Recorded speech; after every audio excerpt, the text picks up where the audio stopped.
Dr. Reinhardt is widely recognized as one of the world's leading authorities on one of society's most pressing issues, healthcare economics and its implications for public policy. With bachelor's degrees from the University of Saskatchewan and a doctorate in economics from Yale University, Professor Reinhardt joined the Princeton faculty in 1968 and has taught there ever since. His research has focused on healthcare economics and its implications for social and governmental policy. His work has appeared in such prestigious venues as the New England Journal of Medicine, the Journal of the American Medical Association, the Journal of Health Economics, and the British Medical Journal. He's especially well known for his comparative economic analyses of healthcare systems around the world and for his defense of the idea that financial reimbursement in medicine should be tied to measures of quality. He's written influentially on the pricing of medical services by hospitals and physicians and has suggested reforms designed to provide consumers with better information about prices for the purpose of decision-making. He's been especially active in the debates concerning Medicare reform, arguing that payments to doctors, hospitals, and pharmaceutical companies should be tied to their performance on quantifiable measures of quality of health care. He is a prolific analyst. He's offered economic analyses that compare the cost and benefits of not-for-profit hospitals and for-profit hospitals. He's questioned the value of unconditional autonomy for physicians within America's current healthcare system. He's argued forcibly against the notion that the recent growth in healthcare spending is being driven largely by the aging of the U.S. population, maintaining instead that it is due to a combination of general population growth, inflation, and the use of expensive new medical technologies and drugs by people of all ages. As befits his status as one of America's most widely recognized health policy experts, Professor Reinhardt has received many honors and distinctions. He is a member of the Institute of Medicine and has served on its governing council. He's been president of both the Association of Health Services Research and the International Health Economics Association. We are pleased to have a thinker of such stature and distinction as this year's Tanner Lecturer. Please join me in a warm Michigan welcome for Professor Uwe Reinhardt.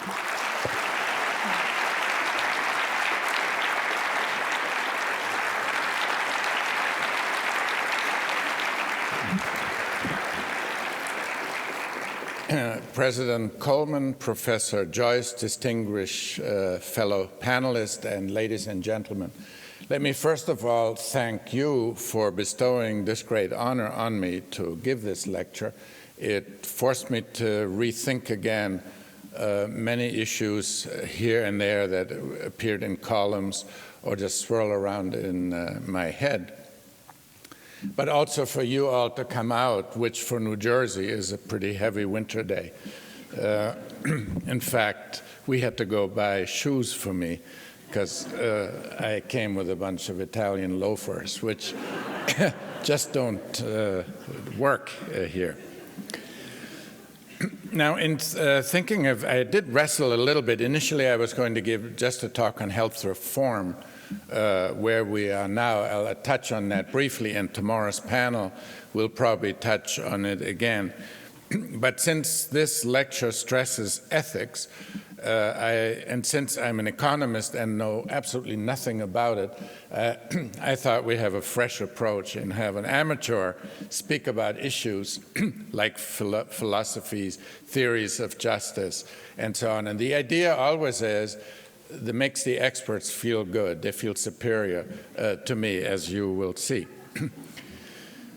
Now, the term cognitive dissonance, I put a question mark on it. You decide whether it is actually a term that goes back to Leon Festinger, who wrote a book in, I think, the 56, 57, saying a person holding two beliefs that contradict one another or do not follow one another is said to be afflicted with this mental condition, And in his book, he argues that this triggers an uncomfortable psychological tension, and also suggested several ways to deal with them. Basically, they all amount to suppressing one of these theories. And maybe President-elect Obama will teach us to suppress some of these theories. I'm not sure, though, how uncomfortable Americans actually have been with this contradiction, because when you come from another country into the United States, you find the U.S. itself a land of contradictions in almost every conceivable way. It starts with all men now, people are created equal, and then you look around and you say, you don't seriously believe that, do you? And it just carries through a lot of the slogans that we have. But I was delighted that there is such a person as Joe the plumber, because I had never seen a distillate of the American ethos as beautifully as he represents it.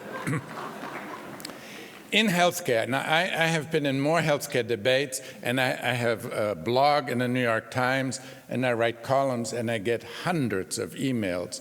And what you get is a distillate of this. So most Americans would say, as an American, I have the right to life-saving health care when I fall seriously ill, even if I can't pay for that. I remember once I had a car service, the young lady was limping, and she says, oh, every bone in my body was broken. My boyfriend and I went on a new bike he bought, and he crashed it. And both of us, she had many, many surgeries. And I asked, by the way, were you insured? She said no. But she assumed she had a right to all these interventions. At the same time, they will say, no one has the right to tell me to buy health insurance. That is a very common theme in America, and certainly Joe the plumber would say that. I believe healthcare should be run by the free market, like everything else that makes America great. Government and HMOs ration health care. Free markets don't. If most people, half the United States Congress, seriously believe that. And I believe the American Enterprise Institute sometimes talks as if they believe it too, although they should know better. Doctors, hospitals, and drug companies overcharged me when my kids got sick last year. That shouldn't be allowed. Many free marketeers will ultimately come down to this, and so on and so forth. Here's, for instance, an email I got. I think I wrote a column in the Philadelphia Inquirer, and they said, do we have the money to be our brothers and sisters' keeper? The answer is no. Why would I, as an individual, want to pay for someone else, someone who is unwilling to get a job and pay for what they need? Why should we cut what doctors earn because someone is unwilling to pay for them what they deserve? Why, I ask you? I get hundreds of emails like this. So now this ethos reflects itself very faithfully in our legislative chambers. The Congress is full of such people, and state legislatures, of course, too. And that has begotten this kind of thinking, a system that my friend Stuart Altman has called half-hearted regulation and half-hearted market. You could probably have either way a system, but here you have a distillate of the worst of both features. Or Victor Fuchs, the dean of health economists, calls it a mishigas. Mishigas is Chinese. It means a mess. I pointed that out to him the other day, and he pulled a sour face. I told him, bagels are Chinese too. In case you didn't know this, Chinese warriors used to have a string with bagels so that it didn't have to dismount to eat. So bagels do not come from the Lower East Side. So small wonder, given that we have built this system, that it is the most expensive. And everyone probably has seen this graph. These are the latest OECD data. On average, in the US, we spend $6,700. These are purchasing power parity. They're dollars that buy the same almost in every country. That's how that exchange rate is designed. Switzerland, $4,300. Canada, $3,600, 55% of what we spend in the United States. And you can see all the other countries. Japan, 2,400, although they're much older as a country population than we are. Now, part of that is because we are a wealthy country, or at least we used to be. At the moment, we don't really know how wealthy we are. We'll know at the end of the year. But at least our GDP per capita is high. And if you run a regression, simple regression, the kind that you can be drunk if you can hit trend line on PowerPoint, that's what you get. You will see most nations cluster very nicely around this thing. Here's Canada, a very orderly country. You know, order and government is their slogan. Here is liberty in the pursuit of happiness. And the Canadians, right on this line, they would never dare not to be on it. It would not be orderly. But here is the US, and if it were only income, we would be spending $4,800 rather than $6,700. So there's close to $2,000 that we spend extra that cannot be explained by our higher income. And of course, we're a younger population than all of Europe or Japan, so age can't explain anything at all. Incidentally, if you go across nation, the percent of the population over 65 explains none of this variation at all. There's no correlation at all. Small wonder also that this system does not appear to yield superior value commensurate with this spending. The Commonwealth Fund does a lot of work in international comparisons, looking at numerous metrics. Dr. Sherry Gleed, who is speaking tomorrow, you're part of that group. And this was a Commonwealth Fund study that says on a lot of metrics we are not top as we should be. On some we are, on some we're not. On average, we're sort of in the middle of the pack. And that is disappointing for this level of spending. And finally, it is also true when you do surveys of people, consistent surveys, and ask them to rank their own country's health system as distinct from health care system, you get very low scores. Now, if you ask health care, if you ask Americans in your last encounter with your doctor or the hospital, how was your care? You get fairly high marks, although roughly the same as you would get in Canada from them. But generally people like their care, and we had a nice lunch together today, and say, it is probably true if you're seriously ill, if you're in this country, you get care that's just about as good as you could get anywhere, and probably better.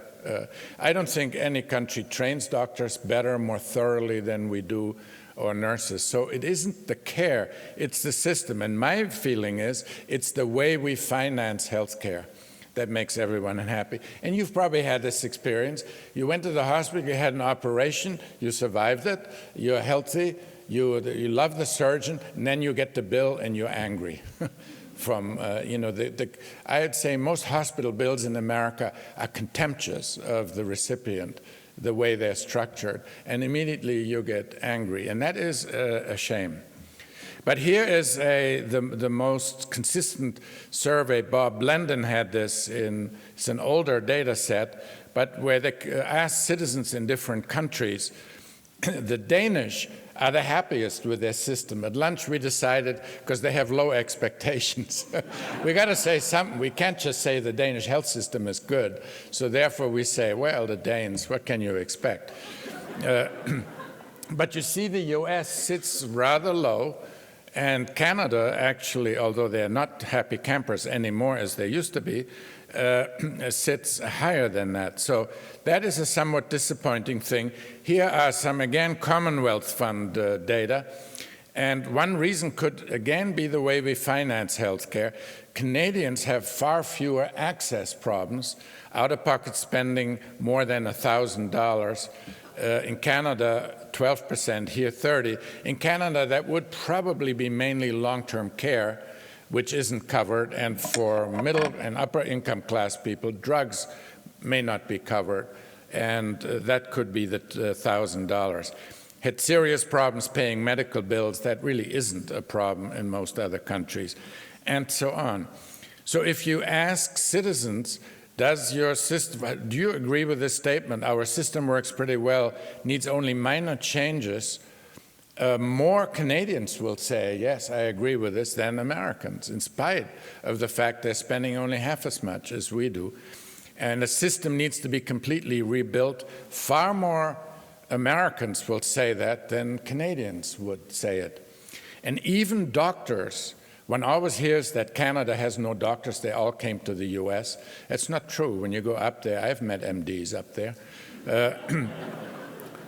Canadian doctors actually are less dissatisfied with their system than our American doctors. It isn't their income, our doctors earn more, but I think Canadian doctors are hassled a lot less by the insurance mechanism than American doctors are, and people don't yak into their clinical freedom as we do. They may not have as many MRI machines as they'd like, etc., but they have more clinical freedom. It says freedom to make clinical decisions.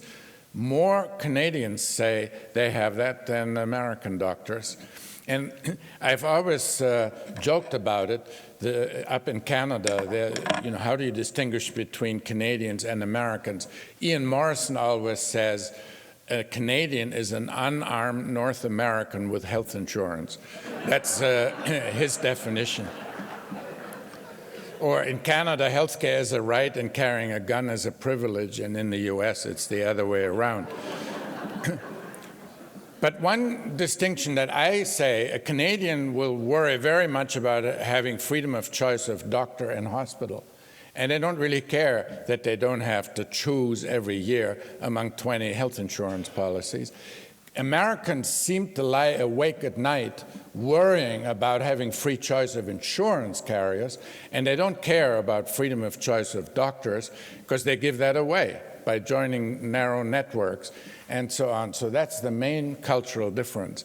Now again, if you surveyed people and asked them that, they probably wouldn't agree. But that's what the interest groups tell us. Above all, Americans must have freedom of choice of insurance. That's the important thing. So whether you could join Aetna or WellPoint, you'll die for that, apparently. So that all confuses me because I'm a recent immigrant. I've been here only 40 years, and I'm still learning what makes this country tick. Now, let me begin with economics. First of all, what is a patient? I looked it up in the dictionary, Webster's, and what you see, patient is a person under medical treatment, comes from the patient, the French, which comes, obviously everything comes from Latin. But what astounded me, there was the other definition, a biological structure yielding cash. And that sets up a lot of tension in this business. So an economist will think of it, here's the healthcare sector, and here are people who own real resources. Their time, doctors and nurses, or equipment, or whatever. Usually, the bulk of it is actually time. And they surrender those real resources to the process of healthcare. And in return, they get an income for that. They get vouchers called dollar bills, with which they can slice a piece of that delicious cake called GNP and have it. That's the exchange for that. And so there, the pipes are linked by what we might call hourly income or rate of return to capital. The more money, the higher the rate of return to capital, human or physical capital. Now, the health sector, so this is one facet of healthcare. The healthcare sector uses these resources and produces healthcare for the rest of society, by which I include even the providers of healthcare, because physicians also do get sick. And they then issue these vouchers that flow through to the providers of care, and we call that health spending. And here we talk about prices of health services. That's the link here. In the US, the same service costs a lot more than in Canada or in Germany or anywhere else. and the same drug will cost more, except for generics, where it's the other way around. So this is the healthcare facet. So the healthcare sector is really about two objectives. One is to enhance the quality of lives of patients, and the other one is to enhance the quality of life of providers.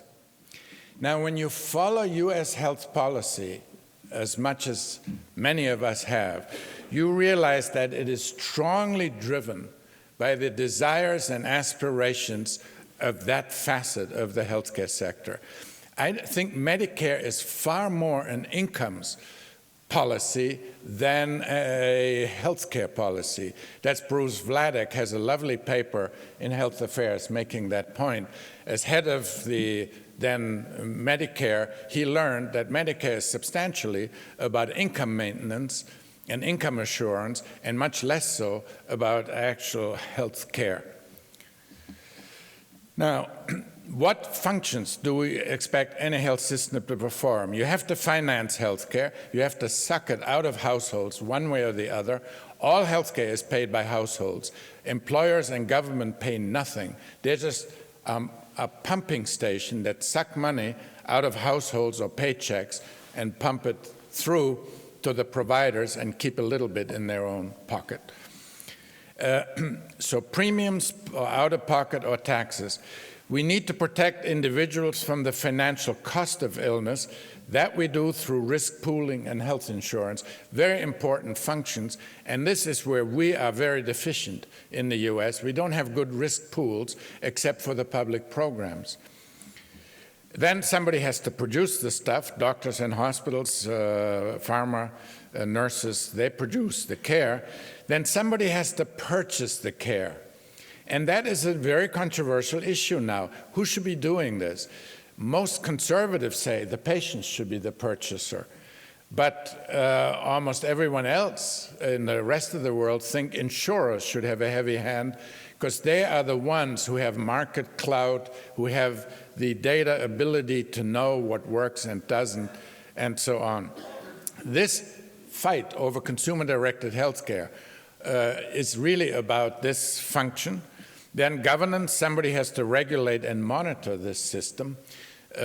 Many people think the free market, particularly in my profession, economists, the freer the market, the better. And we have finally learned it is really a healthy sign that in the end of 2009, the economics profession has realized there is an economic calamity afoot, and Wall Street didn't function. Usually, cab drivers knew this before. Because I remember being in San Diego where a cab driver explained to me that the housing market is overvalued because there was a ratio of housing cost to income that was something like 40%, and he said it usually should be below 20. I wish Ben Bernanke had known this. Most countries would add guaranteeing everyone access to needed care is a function that a health system somehow should perform, but in the US, that's a controversial item. Now, the question is, who should do this? Patients, commercial entities, private nonprofit entities, government, or quasi-governmental entities with regulatory powers. For example, in Germany, they have a body of stakeholders, analogous to our MedPAC. All the stakeholders, hospitals, doctors, patients, pharma, sit in there. It's a permanent body with the research staff and the president and the building where they are. And they make the rules for the country. The Minister of Health told my wife and me, we interviewed her, saying, I write the laws, I compose the laws, the legislature passes it, but we're not physicians. We don't know how to do this. We're not insurance people either. So we turn it over to this body, and they make the regs. They write the regs, and they're binding. And they have a subsidiary that does cost-effectiveness research. I would recommend that to the United States. Give MedPAC regulatory power and take it away from the bureaucracy, which is overburdened with this and gets beaten up over it. So those are issues that need to be discussed. Now, who should do what function depends in the first instance on the social goals that the health system is to pursue. This is, again, an issue most economists would not really grasp, but my chair is in political economy, and I eat lunch with political scientists and philosophers and social scientists, so I have license to speak about these issues that economists normally wouldn't. That includes ethical goals. And finally, only when you have specified these goals can you decide who best performs each function. It turns out, even if you want an egalitarian health system, many functions can be performed by profit-seeking private entities. You could have for-profit hospitals in Canada without doing any damage to anyone. In fact, no one would notice the difference, I would argue. But you have to have these goals first. Now, given that this is so, most nations follow this sequence when they do health reform. They posit the social goals, and then they determine the parameters of the health system, the economic parameters, how much cost sharing, the insurance, and all this stuff. If you go to look how Canadians do health reform, they always begin with the ethical goals. They had the Romano report recently, and it starts with this. If you go to Germany, for example, very often you propose some sort of technical parameter, and they say, oh, no, we can't do this. This would violate social solidarity, which is their ethical goal. So that's how they do health reform.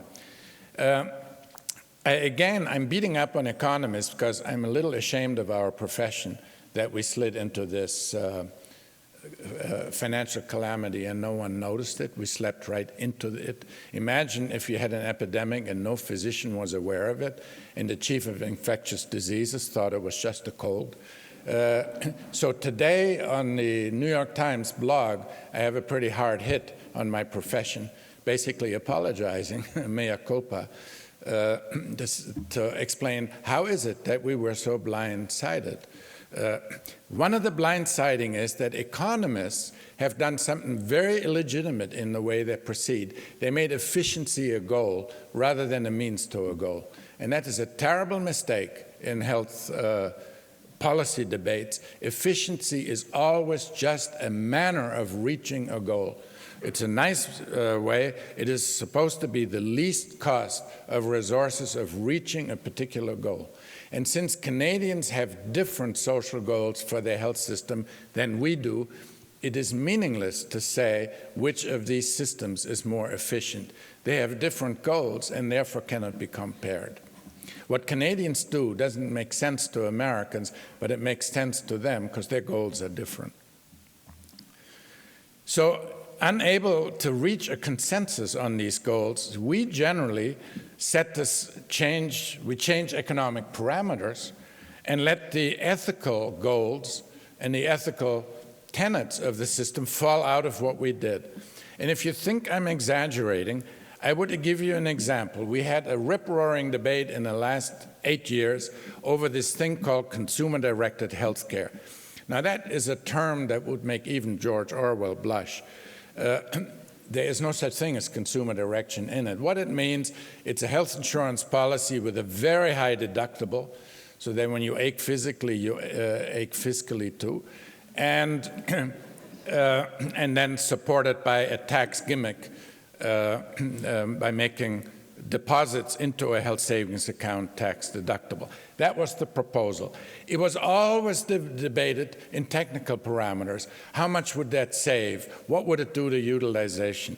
But there are strong ethical implications of such an approach. Number one, if you make deposits into a health savings account tax deductible, then my health care as a rich person is a lot cheaper to me in dollars as it would be to a gas station attendant. If I get a root canal, it costs me 50 cents on the dollar. It costs the gas station attendant 90 cents on the dollar. I once asked a White House person, where in the Bible do you find the ethical premise for this? And there was no answer other than to say the employment-based system does that, of course, too, because it's not taxable income. So that is unequitable, but why would you want to perpetuate this inequity rather than making the employment system fairer by saying everyone gets 30 cents deduction for that. There are ways to fix this. Secondly, if you have high deductibles, I always say, think of two professionals in Washington, joint income $300,000. Does anyone believe a $5,000 deductible would in even the slightest way affect their healthcare behavior vis-a-vis their own children? Not a chance. It's just a skiing vacation, right? They would never not buy for their kids what they want. But think of a waitress with kids and a $5,000 deductible. Her health behavior will be totally changed by this. So the idea of consumer-directed healthcare is absolutely to have the burden of self-rationing by price borne by the lower half of the income distribution. As somebody in the upper part, I'm not against it, it's cool, but we ought to debate this honestly. Is this really what we are about as a nation? And it was never debated honestly. The Bush White House never raised the ethical issues there. That's why I asked them this very Christian question, where in the New Testament do you find it? Because I really believe, though, health policy should be rooted in a social ethic. And finally, this device shifts more of the financial burden of ill health from the shoulders of the chronically healthy to the shoulders of the chronically sick. Chronically healthy, for them it was a tax-preferred savings account, and for the chronically sick, they would have to pay the deductible year after year after year out of their own pockets. And most of them didn't even have health savings account. So this is a device with powerful ethical implications that were never discussed. And I think that is an illustration of what I was talking about. Well, I just said that. So therefore, because we have this Geister backward approach to health policy, we in this country have very muddled social ethics when it comes to health care. We have unbridled compassion right next to unbridled social Darwinism side by side, and it baffles immigrants when they come here. Now, what could be the social goals? Here I will go and draw on a wonderful book by a group of Harvard professors, Mark Roberts, was it Michael Reich, and Bill Hsiao, Doing Health Reform Right. It's a very lovely book, and I adapt what they do. They say the ultimate goals is to improve health status, to protect families financially. They shouldn't go bankrupt over illness. These people should be satisfied with their care. They should be content with the care that they get, but they should also feel good about their health system. Among others, say in Canada, this would mean you should feel that the system is fair. That makes you feel good. And for half of Americans, that's true too.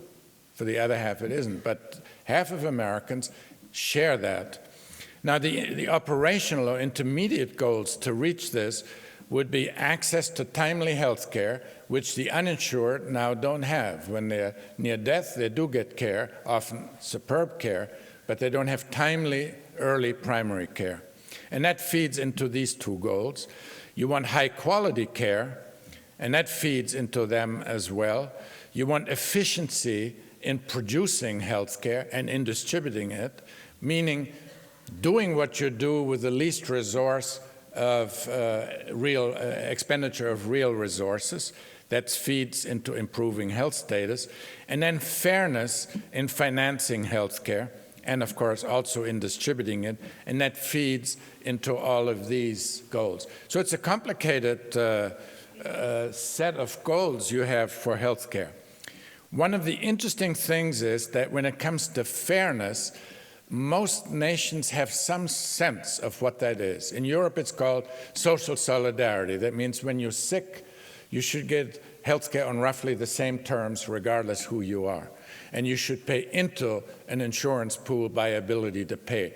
To them, that means fairness. Canadians feel that way, too. In the US, you could have a lively debate with your students about what do you mean, what is fair in health care? And because we don't have this, we have a problem. Now, one of the things that you should discuss with your students is there are different ideas about fairness that are each legitimate. And the point, in other words, don't look down on each other because she says this is fair and you think it's unfair, therefore she must be wrong. You have to really ask what theory of justice drives them to say this. Now here, I really make you all feel good because I have philosophers here, people who actually teach this stuff.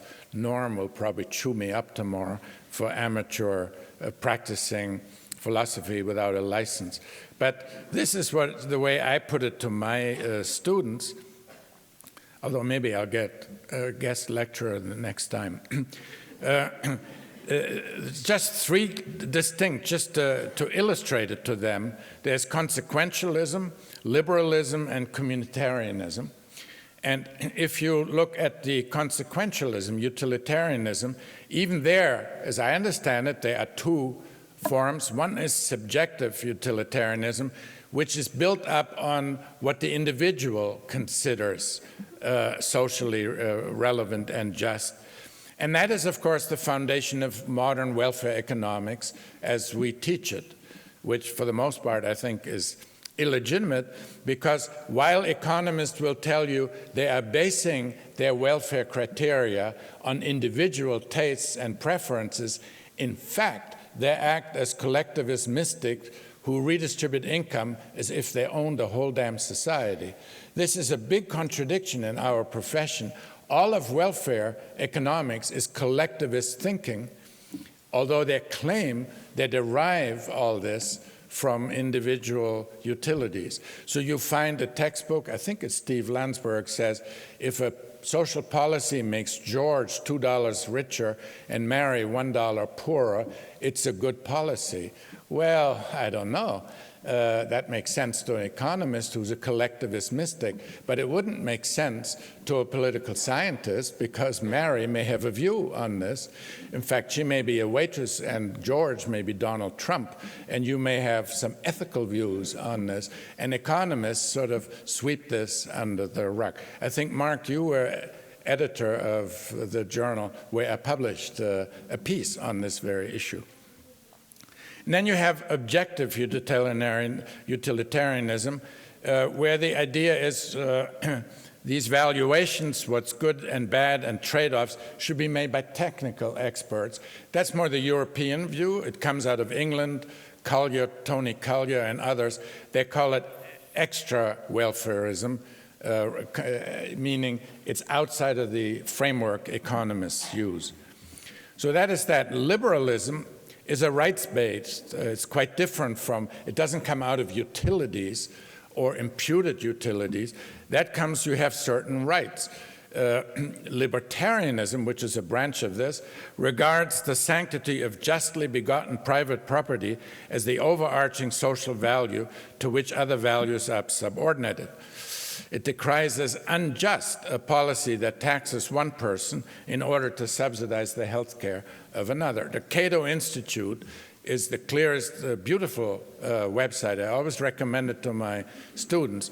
Clean, logical, consistent libertarian thinking.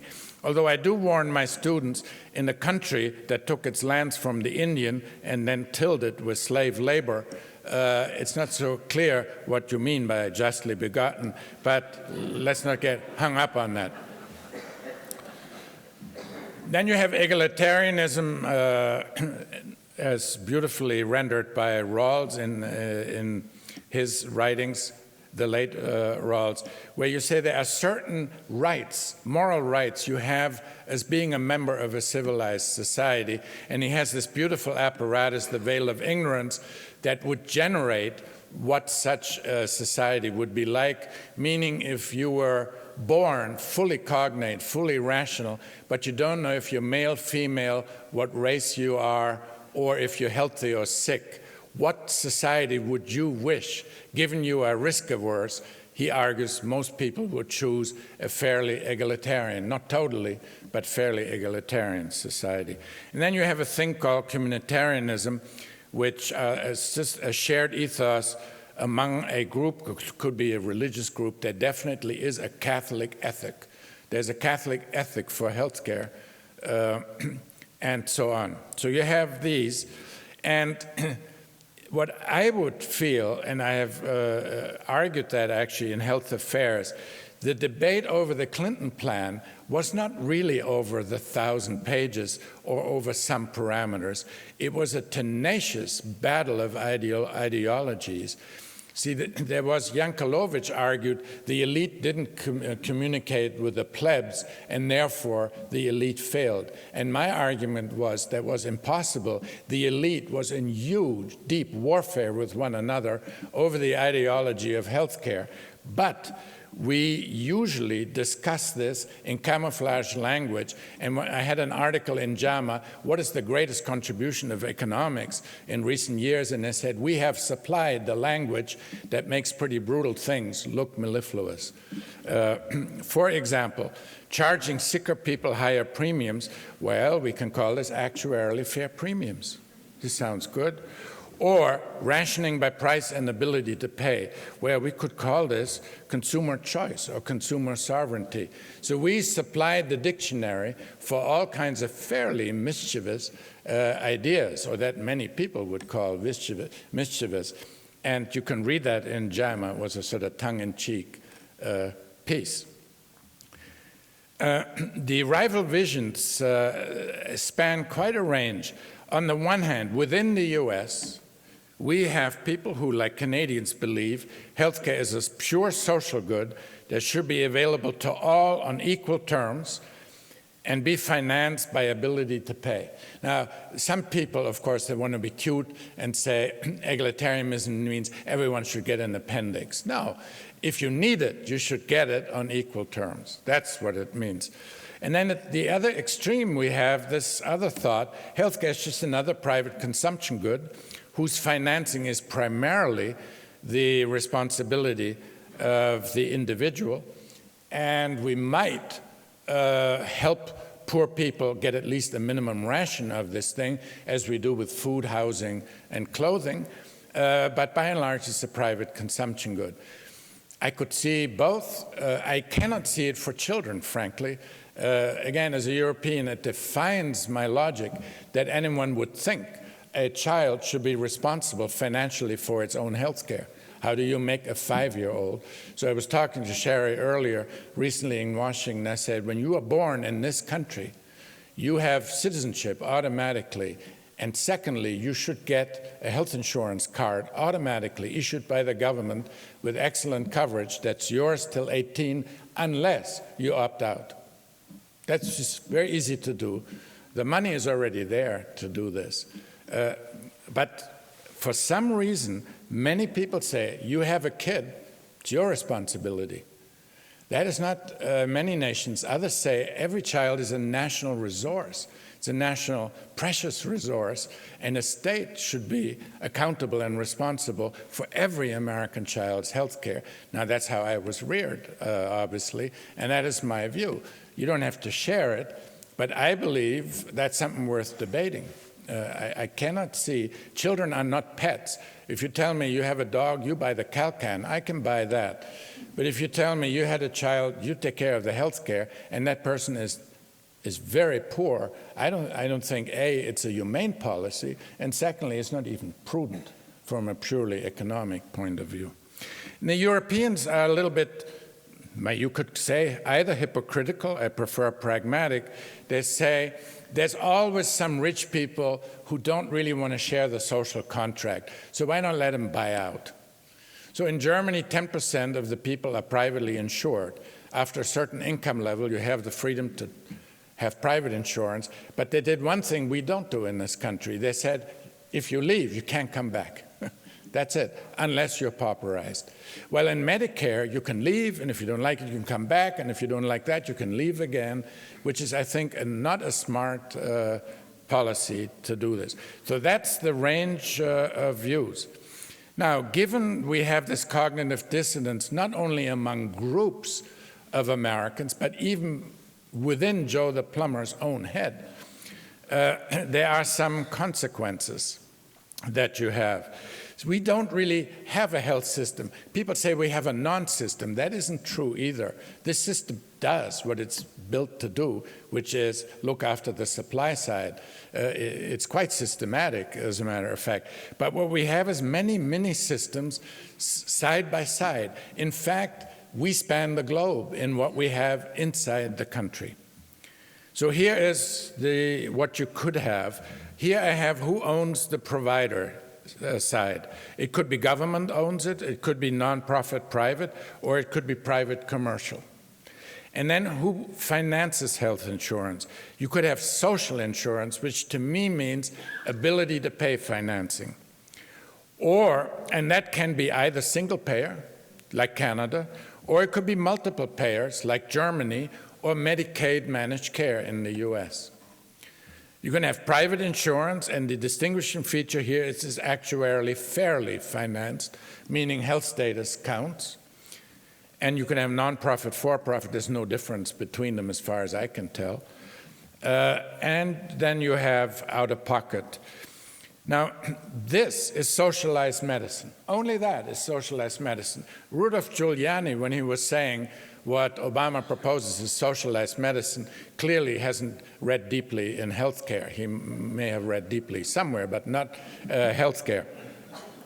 This socialized medicine, the government owns the production facility and it finances healthcare. That's what Cuba does. That's what the old NHS was. That's the Hong Kong Hospital Authority. That's how they run.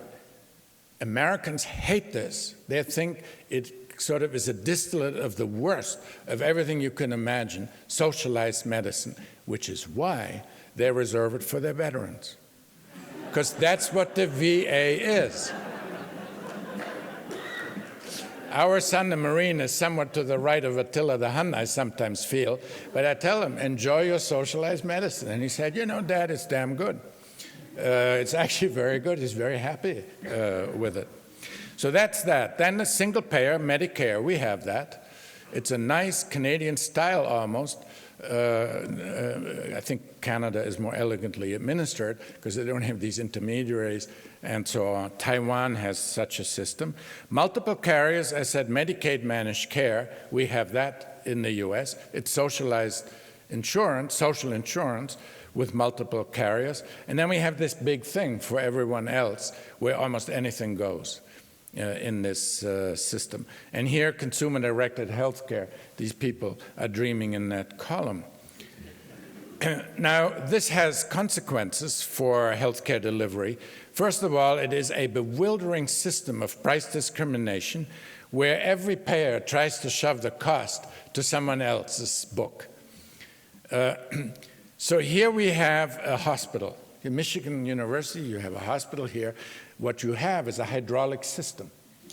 So if this is the average full cost of healthcare, the uninsured pay about 14 cents on the dollar after you hounded them to death. Medicaid S-chip, depending on the state, pays in New Jersey, it was 70%, here it may be 80%. Medicare is said to be now below full cost. And then you have large insurers, they may pay a 10% markup, smaller pay 25%, and then you have charges. Do you have that at your hospital here? Do you have a charge master? If you look at the CMS manual of charges, it's quite amusing. What it says is charges are what a drunken billionaire would pay a hospital if his wife were not around to control the bastard. I mean, that's basically charges. And of course, that's what is charged to the uninsured, except they don't pay it. In the end, they pay the 14.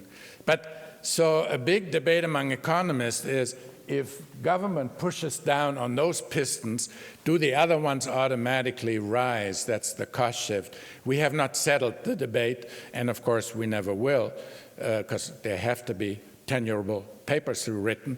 But that's a big debate among people, whether that is possible. In New Jersey, for example, we pay a pediatrician $30 to see a low-income child. By contrast, the pediatrician is paid $100 to $120 if it's the legislator's own kid. I had the privilege of talking to the legislators. the other day, and I said, you are clearly signaling to these pediatricians the relative worth of these kids. You're telling them your professional work is worth roughly a third if applied to a poor kid from Trenton than it is if applied to your own kids. I said, it's your privilege to do so, but I hope you realize that's what you are doing. And the physicians are picking up the signal, because something like 40% of American physicians don't take Medicaid, and I can't blame them. So what you have now in the delivery system is physicians and nurses and hospital executives are trained to be egalitarian. I think that's still true. Our daughter is a physician, and that's the ethos of the medical training in the United States, is to be egalitarian about it. And woe if they're not, the journalist, local journalist, will write you up. But the payment system signals to the providers that human beings have different values, or at least the professional work applied to them have vastly different values. That is not true in Canada. If a child presents to a pediatrician, he or she gets the same fee regardless of who that child is. The professional work is worth the same. Not in New Jersey, I bet you not in Michigan. There's price discrimination that stands in the way of transparency. Every hospital has a charge master with 20,000 items in it. California had the bright idea of forcing the hospitals to post them. And I asked, why? I actually made a big mistake. They had a master copy of it in the Department of Health, and I downloaded it. I saw it and said, oh, it's free. Hit the button, print. Now, I don't know if you have this. I know how to start a printer. I don't know how to turn it off. Have you ever tried this? I pulled a plug, I shut it, nothing works. I had to fill the bin 3 times, 275 pages of ChargeMaster. And here's one. There's a Cath Porter Cath Parrot, $1,800, but if you can afford it, there's a Cath Porter Cath Titanium, $28, and so on. Now, how would a consumer do anything with this? Oh, yeah, I'll have the titanium. And you're on an operating table to boot. Here are these charges in California. This is from the Wall Street Journal. X-ray and ordinary chest X-ray. Scripps Memorial, $120. UC Davis, $451. Doctors' Hospitals, $1,519. That's out there. But then say, oh, charges, no one pays them. So I asked the California insurer, can you tell me what you actually pay, the checks you write for procedures? Appendectomy, CABG, coronary bypass, for 5 hospitals. For appendectomy, it goes from $1,800 to $13,000. Has nothing to do with cost or quality or anything. And for CABG, $33 to $99. Then I asked the Horizon Blue Cross New Jersey, what do you pay for a colonoscopy? And the CEO laughed at me. They said, how can you be so stupid? We got something like 40 prices for the same thing, depending on which insurance contract and which hospital. For every hospital, a different price, and for the same hospital, a different price depending on whether it's HMO, PPO, and whatnot. So for the physician fee, Blue Cross's fees vary from $178 to $431, has nothing to do with quality, and for the hospital from $700 to $3,700, and for a free surgery center, $400 to $1,300.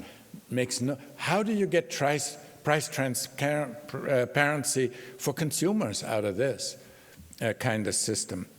It also makes mindless distinctions among human beings that cause administrative hassle to doctors and everyone else.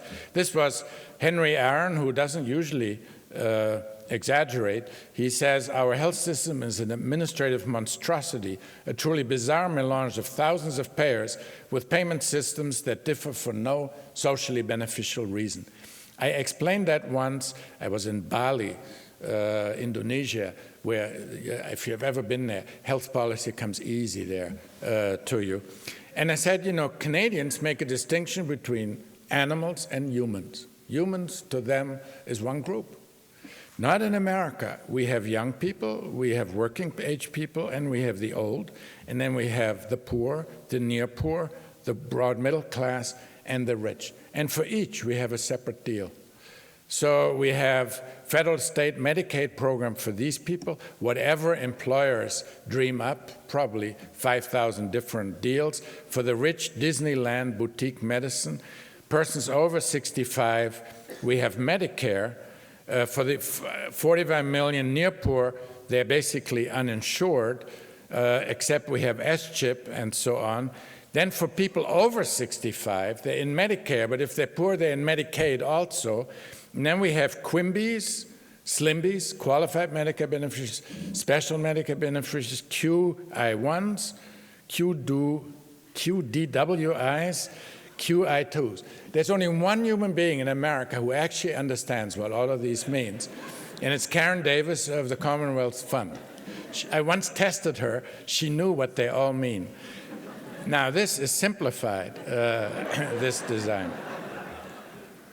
And this costs money. This was an older study, but it's so interesting that I show you the data. They compared German and American health system adjusted for age, gender, etc., and found after all adjustments, Germans spent $1,000 less on healthcare than we did in the year 1990. Actually, Americans got $390 less care, fewer doctor visits, fewer hospital days, fewer pills, and so on. We paid much higher prices for the same thing, that's well known. But look at what we spent more than Germans on administration. Almost everything we squeezed out of our hardworking doctors and nurses, we blow on administration. Every penny we save there almost goes on extra administration. If you throw in other, which is probably administration, all the savings go there. If I were a doctor, I might get vaguely vexed by that. In a paper in the New England Journal of Medicine, they estimated in 1999 we've spent $300 billion on health care. I calculate that's 24% of total national health spending, but they say it was 31 because they didn't have all health spending in that base. Anyway, somewhere in between. It doesn't even include what patients spend on processing. And finally, this weakens the demand side. We have splintered the demand side so that the supply side dictates all the terms, and they, of course, are the major shareholder in the Congress. So if the last 40 years, our health spending on average has increased 2.5 percentage points faster than the rest of the GDP, 2.5 percentage points. Most of Europe, it's been 1 in most other countries. So that's at the bottom, it's 1. So if we stay on the path we were on for the last 40 years, 40% of GDP will go to healthcare in 2050. Now, the Congressional Budget Office, CBO, last year came out, Peter Orszag, he had it at 38, so he's 2% off the truth, but very close otherwise. Here it would be only 24%, and we could afford that probably once we pull out of this recession. What this does, though, it prices the lower middle class and the middle class out of healthcare. We now, this is a Milliman Medical Index, they add the employer's premium, the employee's contribution, plus the employee's out-of-pocket spending, and they come and say in 2008, it was $15,600 on average for a family of 4, averaged over 10 million households or more. So that's the average, rich, sick and healthy, rich and poor, all added in private insurance. And that's a 9% compound growth rate. Now, no matter who, so here's the income distribution of the United States. You have the greens, those are the really poor who do get a fair amount of support, Medicaid, food stamps, housing allowance. But the blues are your cab drivers, waitresses, people who make too much to be in Medicaid, but are basically poor. The yellow is the, you have to be in the yellow bar to be a health policy analyst. And the reason there is you're not detached enough if you're anywhere else in this income distribution. So I worry about the blues in this country. The greens are sort of taken care of, not perfectly, but somewhat taken care of. But the blues get no protection. We've never done anything for them at all. Now, the point is that their health spending comes out of what I call the wage base, which is all the debits an employer makes to payroll expense. Whether the employee thinks they're paying it out of a deduction from a paycheck or the employer just bills it, debits it to payroll expense, it's all the price of labor. That's how we economists would look at it. So that wage base has to carry that load of health insurance. And if you now look at an experiment, I let the wage base, now 50,000, grow by 3%, health spending by 9%, the Milliman-Robertson, and what you then actually, insurance premiums have been going up 10% on average. What you get, this is the growth of the wage base from 50,000 to 63,000, and here is health spending from 15,600 to about 33,000, 38,000. So if you take the yellow bar as a percent of the red bar, this is what happens 10 years from now for someone now making 50,000, the wage base. Over half their income will be chewed up by health care unless we do something, unless we can control cost in some way. So the point I make is employers now shift cost to the employees, thinking that's the solution.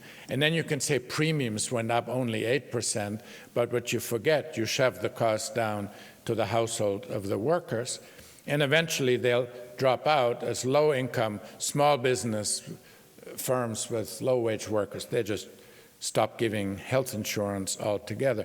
And you can clearly see this in the data.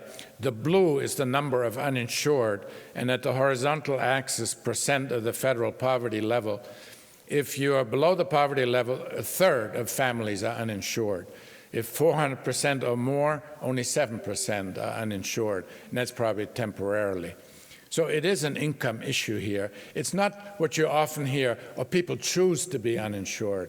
I don't think that really tells the story at all. And the uninsured do get less health care. President Bush always said they can just go to the emergency room and get care. No, it doesn't work that way. This is from Jack Hadley's and John Holohan's recent paper. They get almost roughly less than half the health care that fully insured people get. So do we ration health care for these people? The answer is yes. We definitely do. Now, will Obama straighten out this mess? Well, here is his plan. He would create a farmer's market for health insurance, like the Federal Employee Benefit Program or the Massachusetts plan. That's what he would do. He would create a new public health insurance plan, a Medicare for people under age 65. I find that exciting, and this is the novel piece of what he does. There would be income-related subsidies to low-income individuals. Healthcare insurance would be mandated for children, but I think he has to mandate it for everyone. Medicaid S-chip would be expanded. The employers, if I don't know what the number is, but if an employee costs more than $50,000 a year, say, the excess will be paid for by the federal government. That's Kerry's old idea. Provide small business refundable tax credits, mandate premiums that are not related to that are not actuarially fair, as we would put it, and so on. And during the campaign, he was talking 60 billion. I think he's really talking 120 billion or more if he wanted to do this all. But basically, it's just gap filling. It takes the system as it is and fills in the gaps. And the only truly novel thing is, of course, this public program. That's the sleeper. And now conservatives, I'm not a political scientist, but I could sort of sympathize with them. They say eventually that public program will attract so many people because it's portable, it's simple, like Medicare, very simple, that it'll wipe out the private insurance industry, and we're ending up with a single-payer system. Well, that could happen. Some will cry and some will say, Eureka. We will have to see. It'll cost, I think the total bill would be $122 billion to have done this. This is Jack Hadley. We're already spending on the uninsured $176 billion, and it'll cost $122 billion more. That's the price tag. Now, it turns out healthcare is the most powerful job generation machine in America today. In the year 2001-2, 53% of all the growth in GDP was just healthcare, just healthcare. So if you wanted a stimulus package, if you wanted to create jobs, that's what you do. Universal coverage, you'll get the jobs. But then, of course, you're stuck with it. You got, once you give it, can't take it away. Now, this, I'll close, will leave us with some ethical challenge. The first one is for the citizenry. As a people, we have to decide in this coming decade, are we willing, we in the upper part of the income distribution, to vote for a sizable tax and transfer program, $125 billion a year, probably rising at 6% per year, to help the bottom half of the income distribution? Or are we going to embrace rationing healthcare by income class fully, openly? And the instrument would be reference pricing, where you say, we'll cover you for generics, we'll cover you for low-cost hospitals, for low-cost clinics, but if you want to go to a medical center or if you want to have a brand-name drug, you pay the whole difference out of pocket. This is an elegant way to ration by income class, where you sort of marry social solidarity up to a point with raw market forces above that point. I believe this is what we'll do, and you'll see that. The academic health centers will scream, but I think this could happen. The other major problem, on this axis I have a construct called QALYs, Quality Adjusted Life Years. Don't ask me what it is, just pretend it's life years adjusted for quality. So if it's not top quality, you count it for less than a year. And then on the vertical, you have cost. Now, a health system tells society, given how sloppily you want to live, and Americans, by God, live sloppily, given how you want to live, we can wrestle additional life years from nature by the stuff that we do, immunization, bypasses, and so on. And these are cheap. Immunization for kids is very cheap additional life years. This is a little bit more pricey, and C gets already very expensive, and up here you have Erbitax and Avastin and these things that buy you for $50,000, $60,000, $60,000, buy you a month or two of added life. That is what the health system tells society. Here's my offer curve. Where do you want to buy? Basically, that's the social contract we're negotiating. Now, you can be inefficient, and meaning you're not on the curve. That's waste, fraud, and abuse. We can get rid of this, but there's less waste, fraud, and abuse, I think, than one might surmise, at least that we can get at very quickly. But the real tricky is, when you're on the line, you're efficient. And the question that we need to face is, should there be a maximum price beyond which we don't buy QALYs? The English say yes, $50,000, at least in principle. We have no such, you can't even mention this topic in Congress, and you'll be, I would get deported.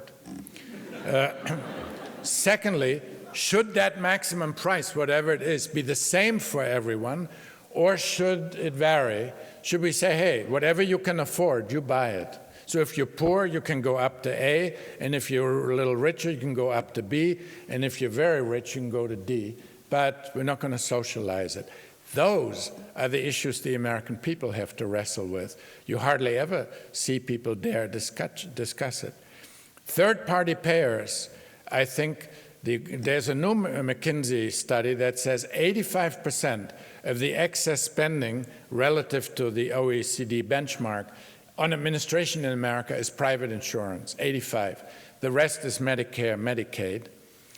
And In the public sector, administrative expense, they say, is only 3 to 5%.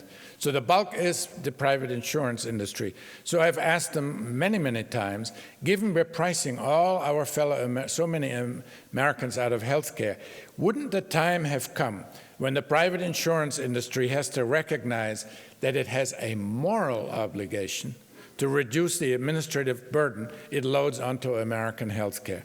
Say by 1/2. I would say if you, within the next 5 years, cannot cut this in half, you should hang your head in shame, period. I think you should be able to cut this in half. That money would be enough to cover the uninsured if we did this. Medicare and Medicaid, there too, Congress has to ask itself, we have something, I've read once, 20,000 pages of regulation. I bet you you have here a compliance department in your hospital, because woe if you break one of those 100,000 Medicare rules. That is true. Canadians don't have that. A Canadian hospital administrator doesn't stand with one leg in jail all the time. We have criminalized healthcare far too much in America, and I think Congress has a moral obligation to cut those expenses. Medicare is cheap to administer, but it's not cheap to run when you're a hospital or a doctor. Then the providers of healthcare, who has not heard of the Wenberg variation? These colors show you how much it costs per Medicare beneficiaries, age, sex adjusted, and case mix adjusted across the US. And this is the range, anywhere from 5,000 to 13,000. And there's no correlation between that and quality as far as researchers can tell, nor outcome, nor patient satisfaction. I asked Jack Wenberg to run me numbers for New Jersey.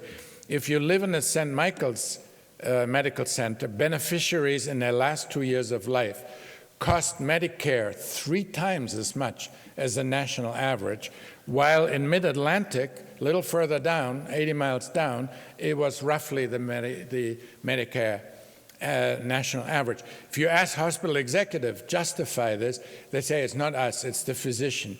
They drive this show. I cannot tell them what to do. I believe providers have now a moral obligation no longer to laugh at these Wenberg variations, but actually to engage on them and saying, how much should it really cost to take good care of an American elderly? The medical profession has never, ever confronted that question, although Jack Wenberg has put it in front of their face for 20 years running. So I think there's a moral obligation. And then finally, my profession, I want to end up with this. You can read that blog I wrote today. First of all, when will we finally admit that our axioms and assumptions about human behavior, especially in healthcare, are crude, often laughable, and faulty, which is why psychologist Danny Kahneman got a Nobel laureate in economics, because he points out so eloquently how ridiculous our assumptions of human behavior are in economics. When will we admit this? When will we admit that our understanding of the operation of private markets, even in finance, is too crude and too faulty to be a sound basis for rearranging the health sector? When will we bug out of that particular debate? And finally, when will we admit that our concept of efficiency is actually an ethical doctrine that you certainly could question? I told you what it is. You know, if George gains and Mary loses, that's hunky-dory. When will we admit that when we use the word efficiency, we are committing professional malpractice? When will we economists finally bug out? So that's a challenge to those of us here who are economists. I think we can do better. When we do empirical positive research, we're good. When we do normative research, we should be sent out of the room like naughty children. So let me end on that. I took a little time, but I was told I had the time, and I wanted to cover some terrain here, and I hope I didn't put you all to sleep. Thank you very much.